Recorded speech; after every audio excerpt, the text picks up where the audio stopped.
Well, Redstone was active when I was here. Okay. And, you know, Vanguard started in Baltimore here and so on and so forth. But my interface with von Braun's team was all on Pershing 1 Okay. in 1958. Okay. As soon as I went back to Orlando, they wanted me to go live in Huntsville. I said, ah! And so I went up there every third week. Okay. We had 3 guys that volunteered, and we each took a week. But I get to meet all the German scientists. Very, very good. So there's a little bit of everything in here, surface to surface, air to surface. I would say so. We try to present a comprehensive picture of America's space and missile programs. It's comprehensive, all right. Oh, you could spend hours in here with the amount of history we have on display. I invented Pershing 2. I really did. Well, there's only 7 of these left in existence I can believe that. because of the INF Treaty. And this one is a recent restoration, so it's the best looking Pershing 2 in existence right now. Mm-hmm. We've got the original erector launcher with it. This particular unit was an inert training missile out of Fort Sill, Oklahoma. We have it restored to look like the last Pershing 2 to leave Germany after the INF Treaty. Right. The team did a remarkable job on restoring all the different components. But because of the INF Treaty, it's still packed full of cement to this day. So let me tell you, this was a beast moving in here. It's very, very heavy. The lift team was, they were very talented to work with the weight of this piece. Well, I ran the Advanced Development Program, $100 million worth. Out of White Sands. Back in the day. Yeah. That was a lot. That was a of money. lot. Well, I think we had about 10 missiles to launch. Well, we do have a comfortable chair for you, Wow. and you might recognize this painting. It's a stunning painting. The museum is thrilled to have it in the artifact collections. That's very familiar. Well, it's such an honor to be sitting here with you, Mr. Yeager, and right in front of a Pershing 2, which I think you're very familiar with.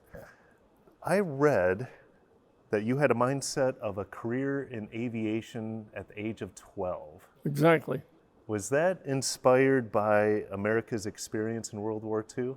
No, I don't know how I became inspired by aviation, but I was uninspired by running a horseradish farm. So that didn't suit me.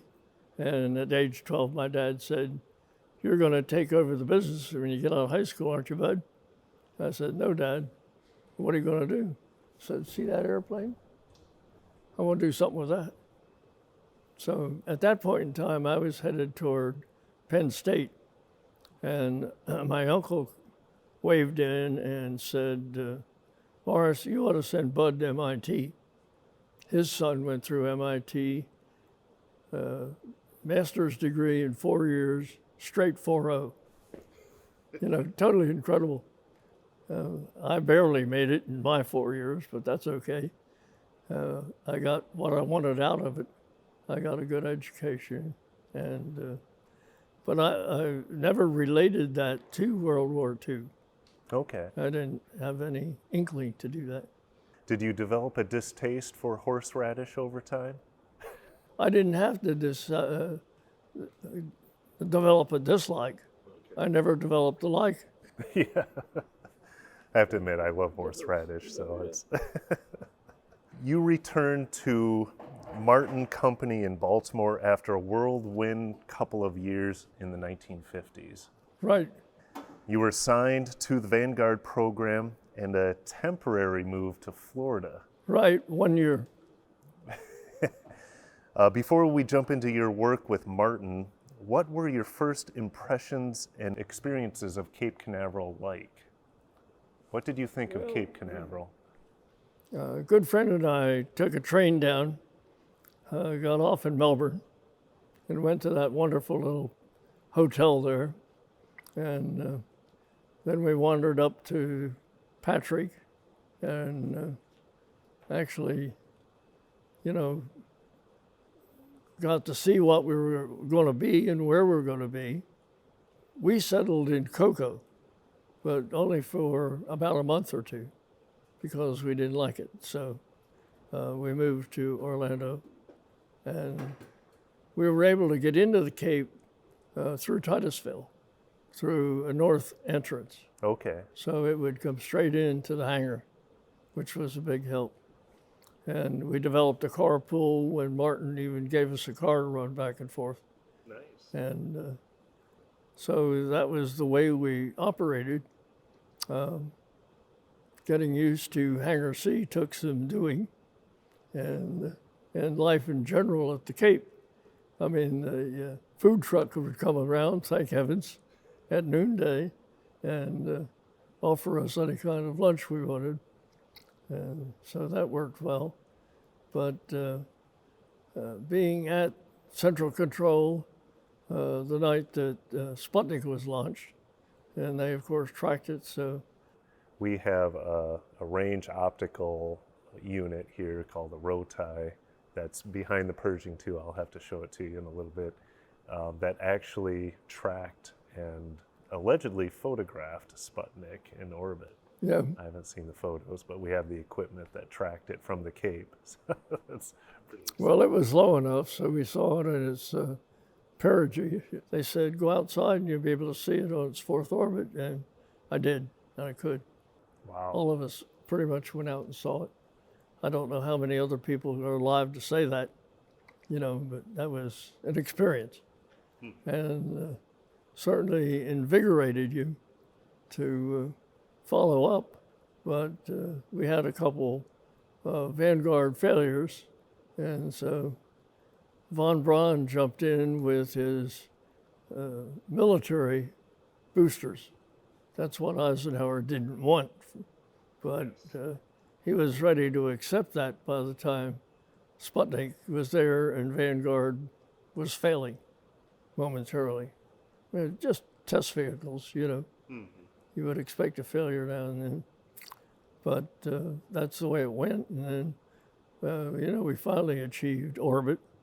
And as we all know, I think the satellite's still in orbit, but it was one of the first ones up also with be able to charge the batteries from out the sun, which Sputnik didn't do. Sputnik only orbited for 4 months. Mm-hmm. It was big, it was heavy, it was bulky, it was awkward. It was amazing it made orbit, And Pershing was designed from the very beginning, step one up, to put a very lightweight satellite in orbit and yet still get a lot of data. So I've done a lot of comparing of the two because I've been amazed what I can find out about each of those systems in infinite detail on the internet. Yeah. And so obviously somebody thought enough of them to create them, and I think that's great. Well, Vanguard became a successful program, and a lot of people don't realize that. It got lost with Explorer. With Explorer, that was what I was wondering. Explorer 1 and von Braun's team was able to generate all this media buzz, and it just shadowed the success of Vanguard. Showed we can match Russia any day. Did that affect morale with Martin and the Navy program at all, or did you guys just keep chugging away? I absolutely did not detect it at all. Okay. We were still determined, to launch a better satellite into a better orbit. Mm-hmm. And we did a lot of good measuring that the other two couldn't do because of the high apogee. 1,200 miles, I think. Yeah. And more like 600 perigee. Interesting. So that was an elliptical orbit, but, had a very high perigee, low point. So you spent 15 months working the Vanguard program for Martin, And we're in Hangar C right now. You had an office in this space Right. during the Vanguard project? Right, That's amazing. in the balcony. So how does it compare today to how it looked back then? Incredibly different. Very, I mean, other than looking at the four walls and seeing them beautifully painted and all that, there would be no way to compare it except this is fabulous, and that was fundamental, totally fundamental. What was your role with the Vanguard program? What did you work on specifically? Trajectories and that kind of thing, you know what you mean, and failure analysis and all that kind of stuff. And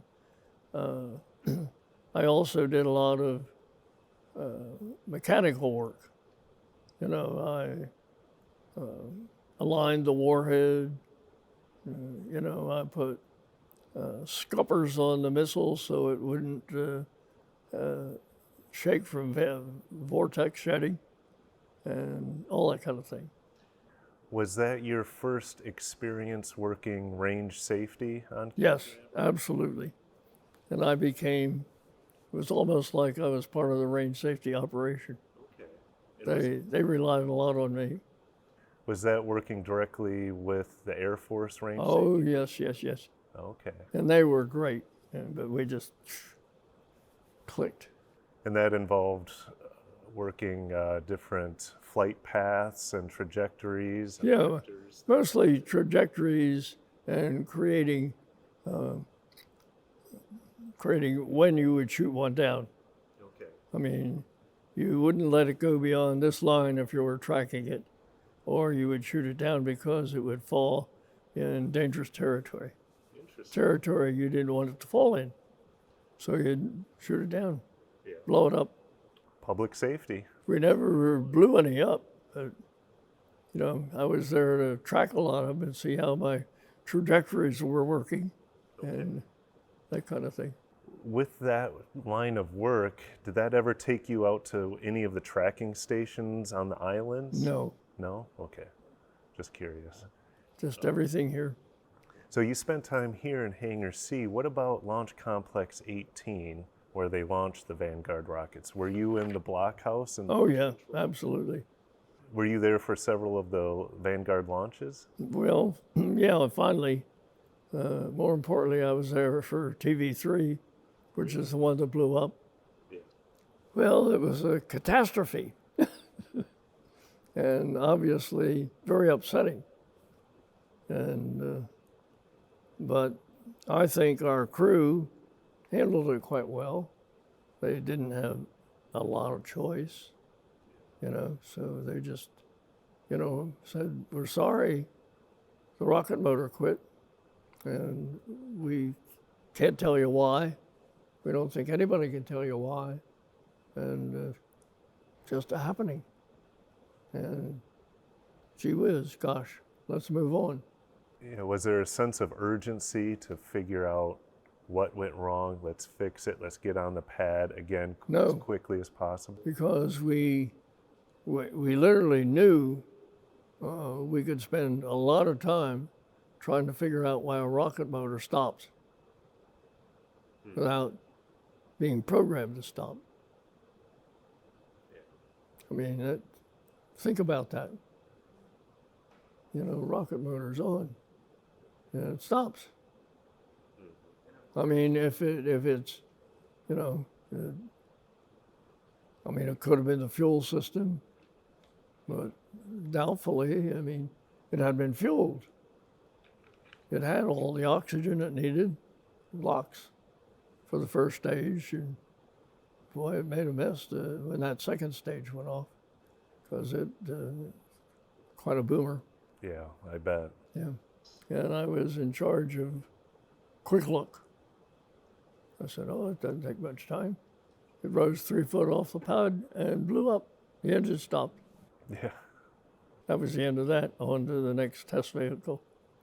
And I think we got up to about 7 vehicles before we successfully orbited. Okay. It was something like that. Yeah. And that's where von Braun stepped in with Explorer 1 and put up his contraption. Yeah. That's what I call it, a contraption. Show and tell. Yeah. But von Braun was great at show and tell. Mm-hmm. He did, his mere appearance was show and tell. When you look at photos of him with the launch crews out here, he's the guy in the suit and tie. Oh, yeah. Is a little more casual. He's show and tell. But he's not dumb. Yeah. Now, Vanguard was a Navy program, and I know it received a lot of publicity as a Navy program, but most of the boots on the ground, like yourself, were Martin employees. Oh, yeah, sure.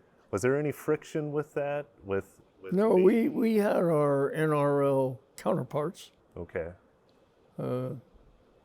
I certainly had one, and I think most everybody had a counterpart. But I wouldn't swear to it how many NRL people were intimately close with the whole thing, involved with every decision and that kind of thing. And as one of the early rocket pioneers and rocket scientists, you were really hands-on with these programs at that time, climbing the gantry and actually working directly with the rockets. Right. And that started with Vanguard. Oh, yeah, absolutely. That's very exciting. Graduated to Titan for a short while. I did a lot of the range safety looking on Titan and worried about it with vortex shedding and that kind of thing. Okay. Ran the wind tunnel test to determine if it would be subject to vortex shedding. Titan wasn't pretty good. It was a big rocket, and I mean a little more steady state than a Vanguard. Well, that was my next question. Your experience with Titan, that was and that was brief, right? Well, yeah, probably my last 3 months at the Cape, Okay. where I had stepped away from Vanguard and got fully involved with Titan. And that was primarily Titan 1? Oh, yeah. Titan 2? It hadn't been launched yet. So you weren't really at the launch complexes No. for Titan? No. But you were working on the Cape? Yep, and spent time in Denver Okay. with the Titan team. So Martin became Martin Marietta, and they secured the Pershing missile program. You worked the aerodynamics team. What can you tell me about your Pershing 1 experiences? Well, I mentioned the first one was when I transferred to Orlando. They wanted me to go to Huntsville full time and live with von Braun and the German scientists. And that was 1958? 1958. And I said, I don't want to do that. Well, we have to have somebody do it. So I talked to a couple other guys, and we ended up with 3 of us willing to go do that. So we each took a week every 3rd week. But going to Huntsville was cute. It was really nice interfacing with the German scientists. They were all super friendly. Yeah. I mean, just as nice as they could possibly be. And I had minimal close interface with von Braun, but, you know, saw him a lot and that kind of thing. Okay. How did Huntsville compare to Cape Canaveral as far as the programs, the development? Was it a little more developed than Cape Canaveral? Oh, it totally devoted itself to the development stage, Okay. not the flight test stage. Yeah. I don't think they did anything in the flight test stages. So it was all early development. So it's mostly research development. Yeah, I mean, you know, as a sound design, do we like it, blah, blah, blah. I didn't like the RV design, so I told them that, and I told them what it ought to be, and they bought it and did it. So the RV design on Pershing 2 is 100% mine. But that lasted, I don't know, probably 6 months. And then I came back and worked things generally, and then graduated to a jillion other programs. Yes, you've got quite the dossier. Right, right. But all of them rockets. Yes. rocket science and rocket development, that was your I got into Lars at that point. A guy in DD-R&E wanted the development of a guided 2.7 rocket because he was all tied up with a drone helicopter that they flew over the Ho Chi Minh Trail, and it would shoot at the trucks with machine guns. Yeah, that wasn't working very well. So he wanted something that would take out a truck and hit it. So he sponsored phase 1 and phase 2 of Lars. Okay. And I mean, we actually had the problem of launching off the gyro, you know, and it would go up there and it couldn't find the target so that they could point Lars. Lars had to be pointed, you know, and I would go out there in about mid-range of the rocket and tell the guy that was controlling the drone, this way, that way, this azimuth, to line it up. And then they'd fire right over my head. Really? Yep. Wow. So that was a thrilling experience, but none of them ever came down and hit me, That's good. or I wouldn't be here, Yes. obviously. Well, yeah, and that's the late 1960s when you were working on Lars and was it CLGP and the Pershing II, and you credited these as the first in your program management career. Right. Pershing II became a multi-billion-dollar program for Martin Marietta and an iconic missile system toward the tail end of the Cold War. You know, it brings in the 1987 INF Treaty and all of that.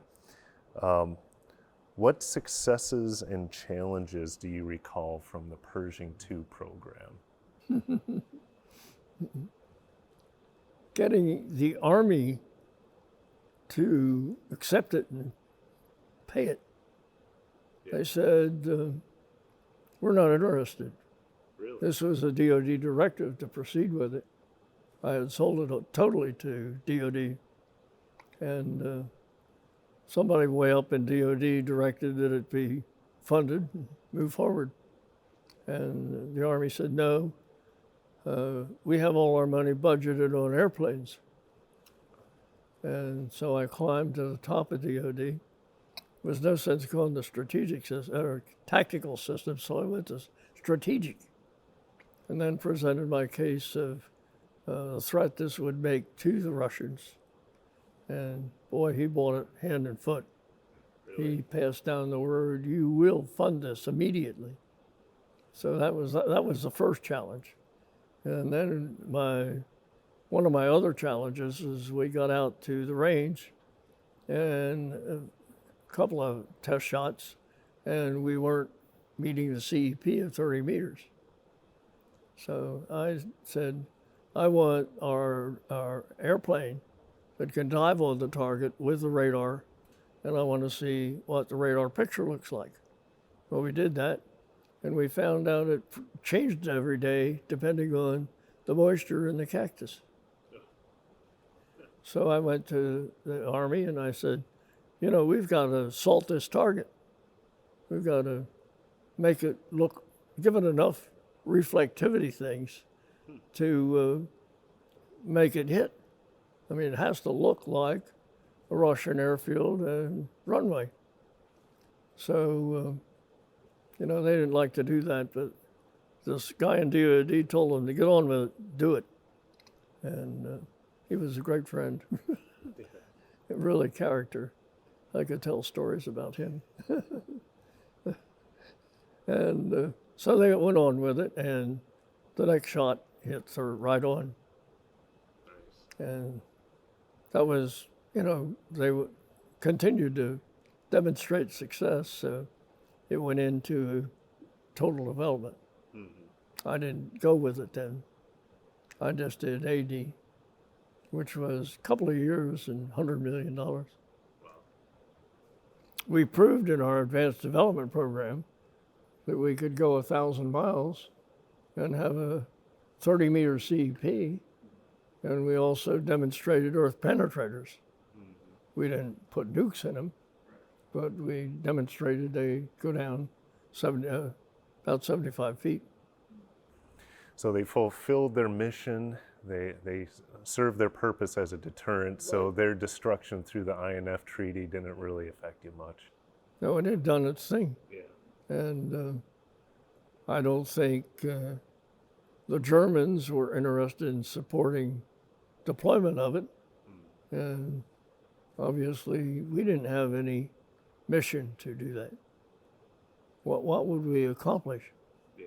I mean, we could set it there and say, well, we'll see what they do. Did you ever make it out here for any Pershing or Pershing 2 test launches? I think I was out here for a Pershing launch, not a Pershing 2. Okay. We launched all the Pershing 2s at White Sands Okay. because we wanted to, see about the hit point. Mm-hmm. So we had to go land to land. And wasn't that an easy way to do that over the water? Yeah. Look at a target area. So, no, I think I was here for a couple Pershing 1As. Okay. And of course, the difference between Pershing and Pershing 1A was that vehicle. Pershing 1 was track mounted. It never went anywhere, but they decided they didn't want to try to operate it mobily in Germany with a track vehicle. Awkward. So that was developed and that made it Pershing 1A. It's funny you bring that up. I always wondered why they did the whole portability component of it with the vehicles, because it's my understanding when they were deployed during the operational years in the 80s in Germany that they clustered them over there. But I never heard of that. yeah, And I used to go over there every now and then and talk to the heads of different units. But I never heard of that. that was one of my other questions. Did this line of work offer some travel opportunities for you? Endless. I had 2.7 million miles on Delta when I retired. That was just one airline. Wow. And I've been to 30 countries, Was it mostly Europe or? everywhere. China, Korea, pretty much to Europe, but got around to other places. Was it mostly work trips or? Oh yeah. Okay. And the beauty was I could save up my free travel points and take my wife. Nice. So she went most of the places with me. The ones that were interesting. Korea was one of those Really? because we knew some people there stationed. They worked Caterpillar. And, they really showed us around. We went up to the DMZ and all that kind of stuff, right? That's exciting. Yep.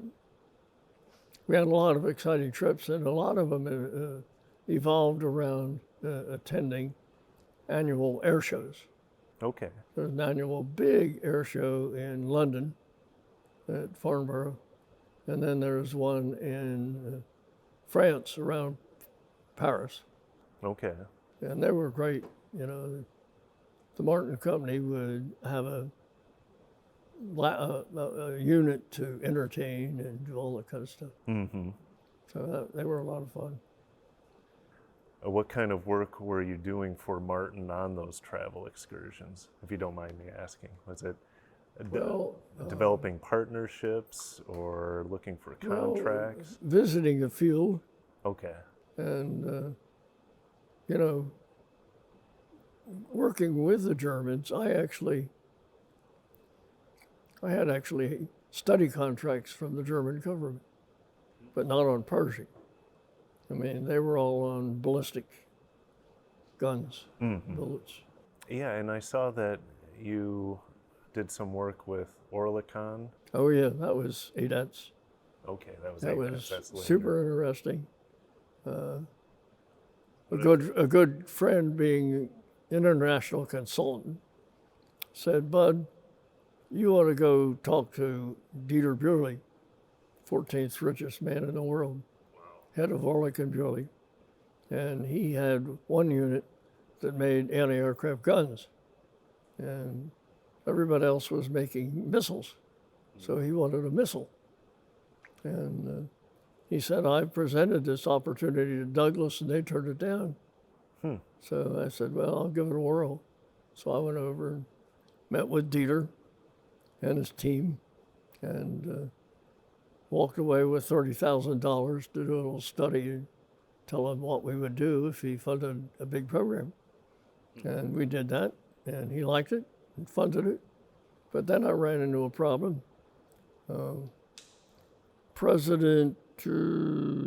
of the presidents, I'll think of it later, at that point in time had passed a presidential edict that says, DOD, you will not transfer this particular technology to the foreigners.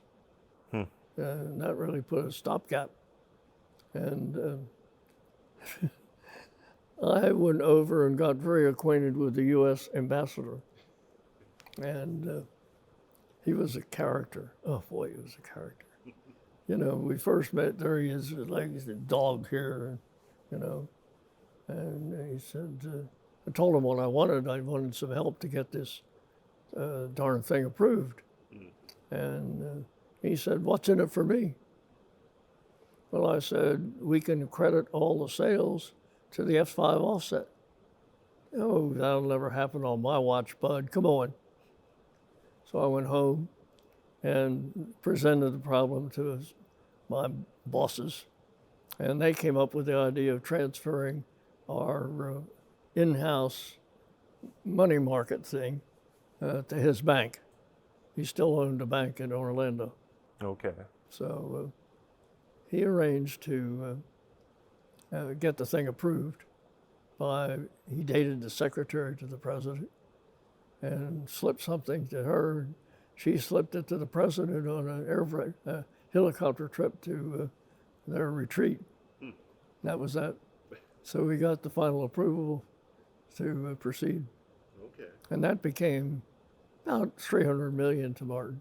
Wow. And Canada bought it and deployed it.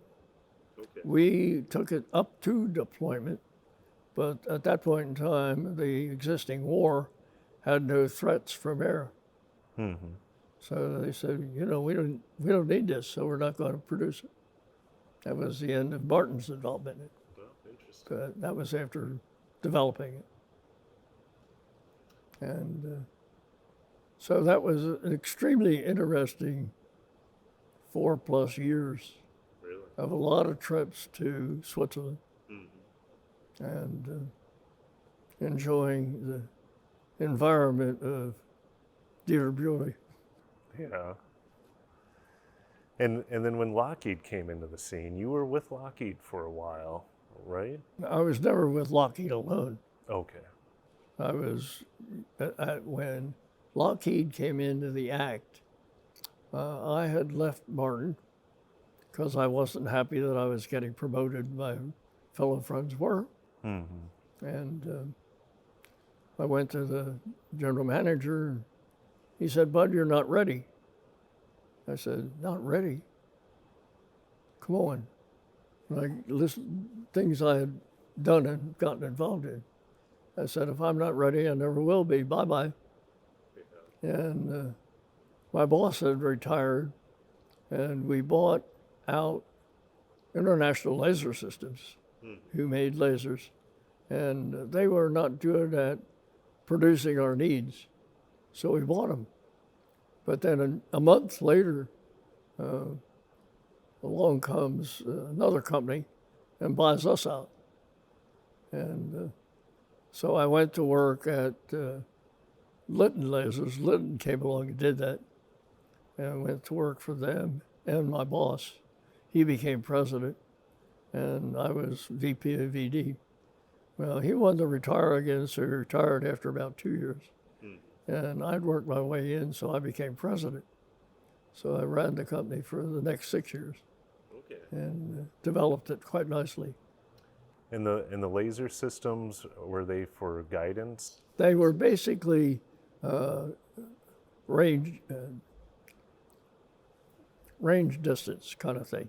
You know, Okay. they would designate, Yeah. but then they would also be range finders. Oh. So they would be deployed on fixed wing aircraft, and they could be pointed to the target, and you could determine, you know, how far away it was, and was it in shooting range, and if it was, why, you designated a laser guided missile and shot it. Laser guided missile like Hellfire or something like that. Okay. And of course now the Marines are all wrapped up in LARS this late date. British systems up in New England. A guy that worked with me and spent some time on LARS was the then president of the outfit and in charge of all the IRAD and all that kind of stuff. So he decided to pick it up, and they made a great change by putting the detectors in the canards, string them out. There were 4 canards, and therefore they could determine the attitude. And that was a big item, because LARS, as I flew it, had a regular laser seeker in front, but the warhead in back of it. And then the seeker the warhead didn't like the seeker in front of it. Okay. So with their system, they could put the warhead right up front. Now they've sold 82,000 of them Yeah. to the Navy. Okay. Only 82,000. Only 82. So, but that's the story of laser-guided 2.75 rockets. And of course, our experience with it didn't harm our ability to get Hellfire. So you were involved with range safety. I'm sure you watched several missile tests or rocket tests explode on the pad. That gave me entrance to Central Control. So I would go to Central Control for all kinds of missiles launchers, not just Vanguard. Okay. And there see how range safety worked before me. Then I had a chance to add my trajectory capability to the farm and, you know, be a help on Vanguard and Titan. But I got very cozy with the range safety people at Air Force here at Patrick. It was a wonderful relationship. And did you spend any time in the other hangars in the industrial zone, like Hangar S? No. No? It was mostly out here Yep. at Hangar C Yep. or the launch complexes themselves. So you Yeah, were I didn't spread out into other programs Okay. except Titan, and it wasn't out here then. It wasn't ready to launch. And your Pershing experience wasn't primarily out here. It was mostly... Yeah, my Pershing 2 was all White Sands. Yeah, yeah. So you were doing a lot of the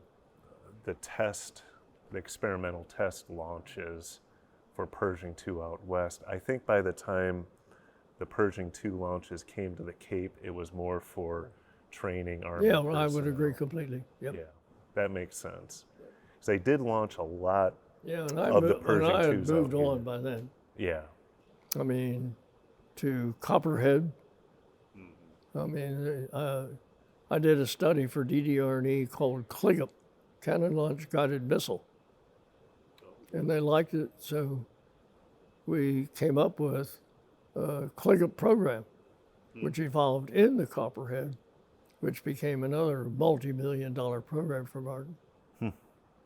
So, Amazing programs. and so I take credit for early days of Copperhead.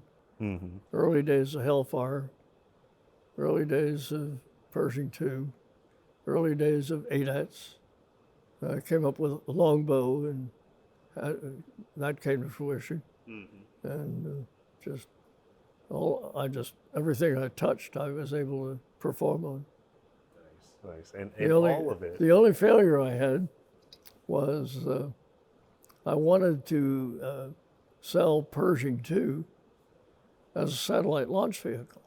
Really? So it could be mobile, Mm-hmm. and some country that didn't have all the complexes you have here, or they have out west, or Sands, or whatever, Mm-hmm. they could buy a Pershing II that would launch satellites. Really? Yeah. So that was during the operational phase of Pershing II with the Army? Yeah, that was well on. Yeah, I mean, and you have in your possession somewhere a copy of my little brochure Yes. that explained, what it did and how it did it. Hmm.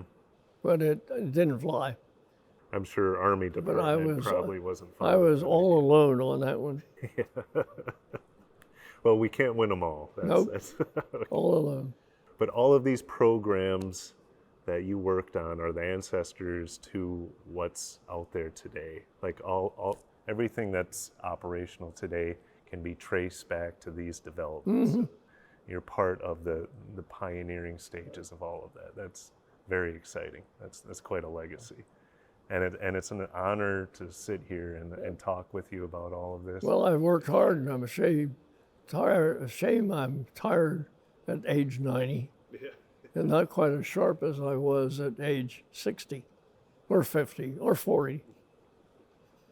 I don't know why.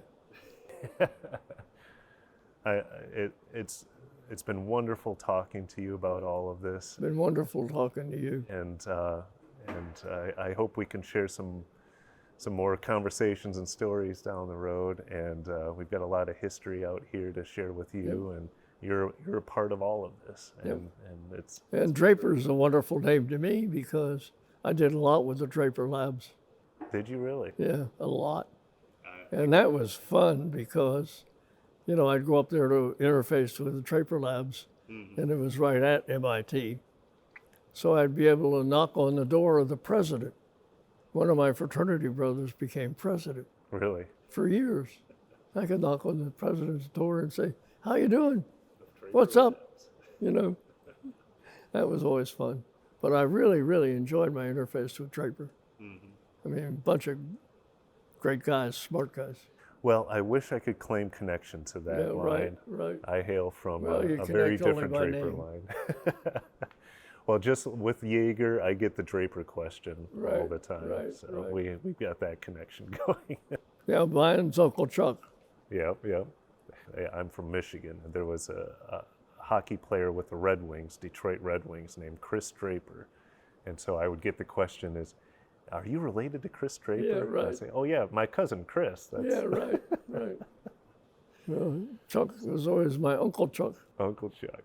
Well, Mr. Yeager, thank you again for talking with us. Thank you for the time. And this has been great. Appreciate it. So wonderful.